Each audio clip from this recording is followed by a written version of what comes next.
டெல்லியைச் சேர்ந்த ஆம் ஆத்மி எம்எல்ஏக்கள் 20 பேரை தகுதி நீக்கம் செய்ய தேர்தல் ஆணையம் பரிந்துரை செய்துள்ளதாக தகவல்கள் வெளியாகி இருக்கின்றன. இது குறித்த கூடுதல் தகவல்களை நம்முடைய செய்தியாளர் மதியழகனிடம் கேட்கலாம்.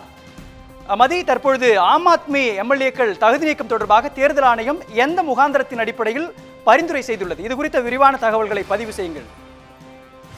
2015ஆம் ஆண்டு டெல்லி மாநிலத்தில் இருக்கக்கூடிய 70 சட்டமன்ற தொகுதிகளுக்கு தேர்தல் நடைபெற்றது.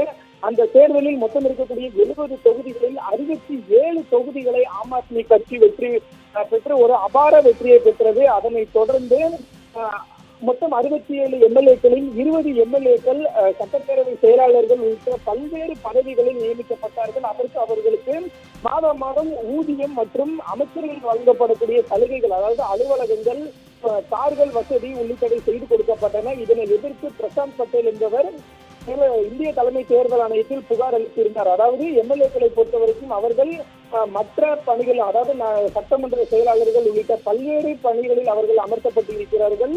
இது ஒரு இரட்டை பதவி முறையாகிறது. ஏனென்றால் அவர்கள் அங்கு செய்யக்கூடிய பணிக்காக அவர்கள் ஊதியம் பெறுகிறார்கள், மற்ற வசதிகளும் அவர்களுக்கு செய்து கொடுக்கப்படுகின்றன. எனவே அவர்கள் எம்எல்ஏ மட்டுமல்லாமல் வேறொரு பதவியிலும் இருக்கிறார்கள். இது இரட்டை பதவி முறை என்பது போல் ஆகிறது. எனவே அவர்களை தகுதி நீக்கம் செய்ய வேண்டும் என்று தேர்தல் ஆணையத்தில் புகார் அளித்திருந்தார். இந்த தொடர்பான விசாரணையானது தேர்தல் ஆணையத்தில் பல்வேறு கட்டங்களாக நடைபெற்றது. இந்த நிலையில் தேர்தல் ஆணையம் அந்த விசாரணையினுடைய முடிவில் இன்றைய தினம் அந்த 20 எம்எல்ஏக்களையும் தகுதி நீக்கம் செய்யுமாறு குடியரசுத் தலைவர் ராம்நாத்திற்கு ஒரு பரிந்துரையை தேர்தல் ஆணையம் அனுப்பி இருக்கிறது. நரியரீகன், தற்போது அந்த பரிந்துரையானது அனுப்பப்பட்டிருக்கிறது. இதனை பரிசீலித்து அடுத்தபடியாக குடியரசுத் தலைவர் இந்த விவகாரத்தில் நடவடிக்கை எடுப்பார். நரியரீகன், மதியழகன், தலைமை தேர்தல் ஆணையம் குடியரசுத் தலைவருக்கு அனுப்பியுள்ள இந்த பரிந்துரை கடிதத்தால் டெல்லி அரசியலில் ஏதேனும் திருப்பங்கள் ஏற்பட வாய்ப்பு இருக்கிறதா? அங்க இருக்கக்கூடிய கள நிலவரம் என்னவாக இருக்கிறது? ஆம் ஆத்மி இந்த விவகாரத்தில் அடுத்த கட்டமாக என்னென்ன நடவடிக்கைகளாம் மேற்கொள்ள இருக்கின்றது? இது எந்த விதமான தாக்கத்தையும் ஏற்படுத்தாது. ஏனென்றால் மொத்தம் இருக்கக்கூடிய 70 தொகுதிகளில் ஆம் ஆத்மி கட்சி 67 தொகுதிகளில் வெற்றி பெற்றிருக்கிறது. இந்த நிலையில் 20 எம்எல்ஏக்கள் தான் தகுதி நீக்கம் செய்யப்பட இருக்கிறார்கள்.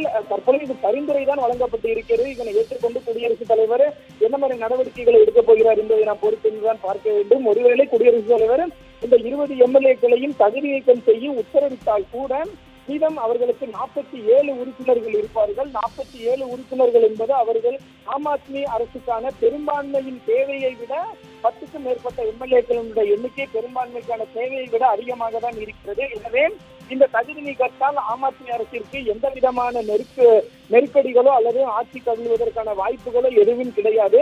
குடியரசுத் தலைவர் ஒருவேளை இவர்களை தகுதி நீக்கம் செய்து உத்தரவிட்டால் கூட அடுத்தபடியாக 6 மாதத்திற்குள் இந்த 20 தொகுதிகளுக்குமான தேர்தல் நடைபெறும். ஒருவேளை தற்போது இந்த ஆம் ஆத்மி வசம் இருக்கக்கூடிய 20 தொகுதிகளும் அடுத்தபடியாக காங்கிரஸோ அல்லது பாஜகவோ அடுத்த கட்டமாக கூடுதல் தொகுதிகளை கைப்பற்றுமானால் அது வேண்டுமானாலும் ஒரு அரசியல் ரீதியாக ஆம் ஆத்மி கட்சிக்கு ஒரு பின்னடைவாக எதிர்கட்சிகளால் சொல்லப்படுமே தவிர இந்த 20 எம்எல்ஏக்களும் தகுதி நீக்கம் செய்யப்பட்டாலும் கூட டெல்லி அரசு கவிழ்வதற்கான நிலையோ அல்லது நெருக்கடி சூழ்நிலையோ இது போன்ற எந்த விதமான அரசியல் நிலவரங்களும் மாற்றங்களும் ஏற்படுவதற்கான வாய்ப்புகள் கிடையாது. மரியர்கள்.